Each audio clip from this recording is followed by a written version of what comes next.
ವಿಜಯನಗರ ಜಿಲ್ಲೆ ಕೂಡ್ಲಿಗಿ ಪಟ್ಟಣದ ಬಾಬೂಜಿ ಸೋಪಾನ ಪದ ಗಾಯಕಿಯರು ಆಡಿದಂತಹ ಸೋಪಾನ ಪದವು ಆಕಳು ಗೊಡ್ಡಿತನ ಬಂಜತನ ಇರುವಂತಹ ಆಕಳು ಬೆಟ್ಟದ ಶಿವಪ್ಪನ ದೇವಾಲಯಕ್ಕೆ ಹೋಗಿ ಆಕಳು ತನ್ನ ಬಂಜತನದ ಅಳಲನ್ನ ದೇವರಾದ ಶಿವನ ಪಾದ ಸನ್ನಿಧಿಯಲ್ಲಿ ತನ್ನ ಕಷ್ಟವನ್ನ ಕಣ್ಣೀರು ಹಾಕುತ್ತಾ ಆಕಳಿಗೆ ತನಗೆ ಮಾಡಿರುವ ಆಕಳ ಮಾಲೀಕ ಹಾಗೂ ಮಾನವ ಸಮಾಜದ ಮೇಲಿನ ಮಾನವೀಯತೆ ಗುಣವಿಲ್ಲದೆ ಇರುವ ಮನುಷ್ಯ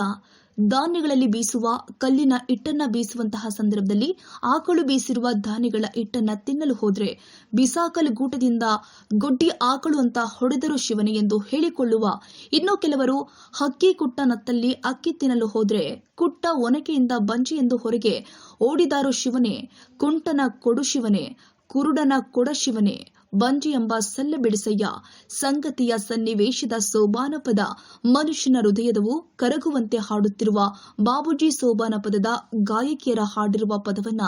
ಕೇಳಲು ಎಂಥವರಾಗ್ಲಿ ಸೋಬಾನ ಪದಕ್ಕೆ ಒಂದು ಕ್ಷಣ ಕಿವಿಗೊಟ್ಟು ಹಾಲಿಸಿ ಮನಸೋಲಿಸುವಂತಿದೆ. ಹಾಗೆ ಆಕಳಿಗೆ ಶಿವನು ಹೇಳುವ ಸಂದರ್ಭದಲ್ಲಿ ಕೊಟ್ಟರೆ ಕೊಟ್ಟೇನು ಏನೋ, ಕೊಡದೇನು ದೊಡ್ಡದಲ್ಲ, ಆ ಮಗ ನಿನಗೆ ಉಳಿಯುವುದಿಲ್ಲ, ಸಂಜೆಯ ಹುಟ್ಟಾಲೆ ಮುಂಜಾಲೆ ಸಾಯಾಲೆ, ಗೊಡ್ಡೆ ಎಂಬ ಸಲ್ಲ ಬಿಡಿಸಯ್ಯ ಶಿವನಲ್ಲಿ ಎಂದು ಹಸು ಗೋಗೆರೆದು ಬೇಡಿಕೊಂಡ ಸನ್ನಿವೇಶದ ಸೋಬಾನ ಪದ ಪರಂಪರೆಯಾಗಿ ಹಾಡಿಕೊಂಡು ಬಂದಂತಹ ಸೋಬಾನ ಪದವನ್ನ ಈಗಲೂ ಆಡುತ್ತಿರುವಂತಹ ಈ ಗಾಯಕಿಯರನ್ನ ಸರ್ಕಾರಿಗಳು ಇಂತಹ ಸೋಬಾನ ಪದ ಹಾಡುವಂತಹ ಮಹಿಳೆಯರು ಸಕ್ರಪ್ಪರ ನಾಗಮ್ಮ, ಆನಿಪರ ಬರ್ಮವ್ವ,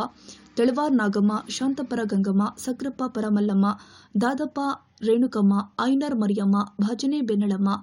ಹಿರೇದೂರ್ ಗೋವರ್ ಬೊಸಮ್ಮ ಸರ್ಕಾರದ ಕಾರ್ಯಕ್ರಮಗಳಲ್ಲಿ ಅವಕಾಶ ಮಾಡಿಕೊಡಬೇಕು ಎನ್ನುವುದು ಹಲವಾರು ಕಲಾವಿದರು ಹಾಗೂ ಹೋರಾಟಗಾರರು ಹಾಗೂ ವಿವಿಧ ಸಂಘಟನೆಗಳ ಮುಖಂಡರುಗಳ ಒತ್ತಾಯವಾಗಿದೆ.